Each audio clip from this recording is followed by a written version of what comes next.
सुल्तानपुर पहुंचे अयोध्या के परमहंस आचार्य तपस्वी ने दारुल उलूम द्वारा गजवाए हिंद को लेकर जारी किए गए फतवे पर बयान देते हुए कहा है कि मैं केंद्र और राज्य सरकार से मांग करता हूं कि दारुल उलूम देवबंद पर प्रतिबंध लगाया जाए, क्योंकि यहाँ से हजारों मदरसे संचालित होते हैं जिसमें करोड़ों मुस्लिम बच्चे पढ़ते हैं। उनके अंदर जिस तरह से जहर भरा जा रहा है, एक सांप्रदायिक जहर हिंदुओं के विरोध में, ये निश्चित रूप से बेहद आपत्तिजनक है।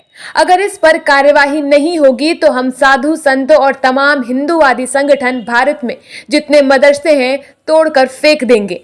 दारुल उलूम देवबंद ने जो फतवा जारी किया है कि गजवा-ए हिंद में मरने वाला जो मुसलमान है वो सबसे बड़ा शहीद है, ये भारत को इस्लामिक राष्ट्र बनाने का फतवा है।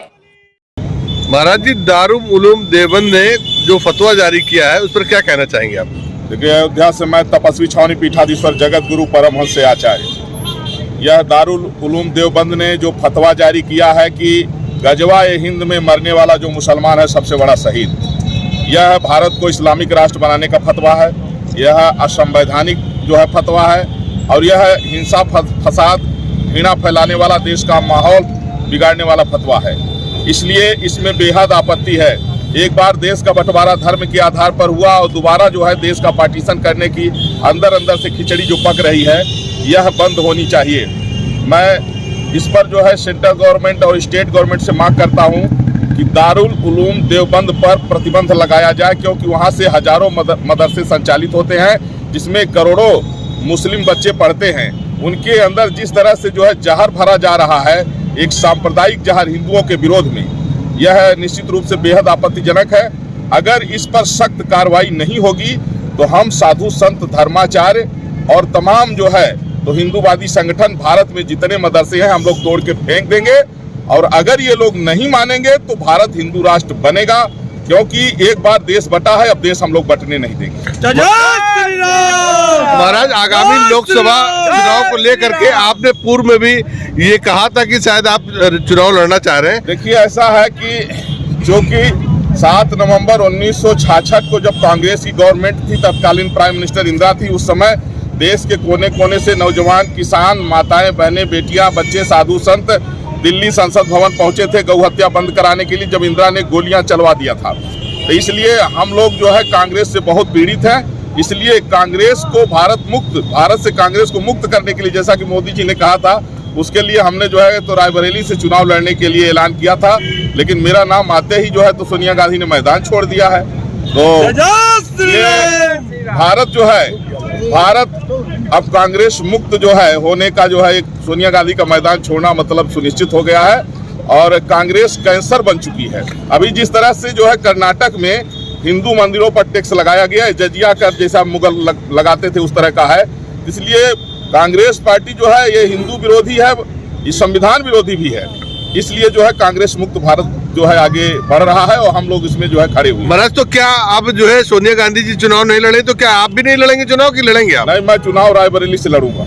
आप लड़ेंगे? और अगर पार्टी ने टिकट, मान लीजिए भारतीय जनता पार्टी ने आपको टिकट नहीं दिया, तो क्या आप निर्दलीय लड़ेंगे? नहीं, ऐसा हो ही नहीं सकता है। देखिए, भारतीय जनता पार्टी को हम लोगों ने जो है, चूंकि सनातन धर्म की रक्षा का जो है एकमात्र पार्टी है भारतीय जनता पार्टी, और भारतीय जनता पार्टी का वजूद ही हिंदुओं से है। जब इनकी 2 सीटें हुआ करती थी तब ये कहे कि रामलला हम आएंगे, मंदिर वहीं बनाएंगे, तब से इनका जो है तो फिर वो धीरे धीरे बढ़ने लगा हो और जनाधार। और इस समय भारतीय जनता पार्टी का जो परचम लहरा रहा है उसमें हम लोगों की ही देन है। इसलिए ऐसा हो ही नहीं सकता है कि हम लड़ें और भाजपा टिकट न दें। महाराज जी, ये बताइए, स्वामी प्रसाद मौर्य जी ने पार्टी छोड़ करके अपनी नई पार्टी बना ली है, तो इस पर क्या कहना चाहेंगे आप? देखिए, स्वामी प्रसाद मौर्य जब भाजपा से निकले थे तो कहे थे भाजपा को मिटा देंगे, योगी मोदी का औकात दिखा देंगे। हुआ क्या कि जनता ने वोट नहीं दिया, जब खुद हार गया वो। अगर अपनी भी सीट बचा लिया होता तो माना जा सकता था। जब ये खुद हार गया तब ये इसकी पार्टी बनाने से क्या है, तो साफ है इससे जो है तो ये किसी काम का नहीं रहा। इसके पाप का घड़ा भर गया। ये इसने हिंदुओं को गाली दिया, इसने धर्म ग्रंथों पर जो है अपमानजनक टिप्पणी किया। इसलिए जनता जानती है कि जनता का जो है हित भारतीय जनता पार्टी में है। इसलिए इन सभी जितने ये सब गिरगिट जैसे रंग बदलने वाले, और स्वामी प्रसाद मौर्य तो ये महान जो है, इसको नीच से भी नीच है। इसने किसी को नहीं बख्शा, अपने बाप दादाओं तक को नहीं बख्शा।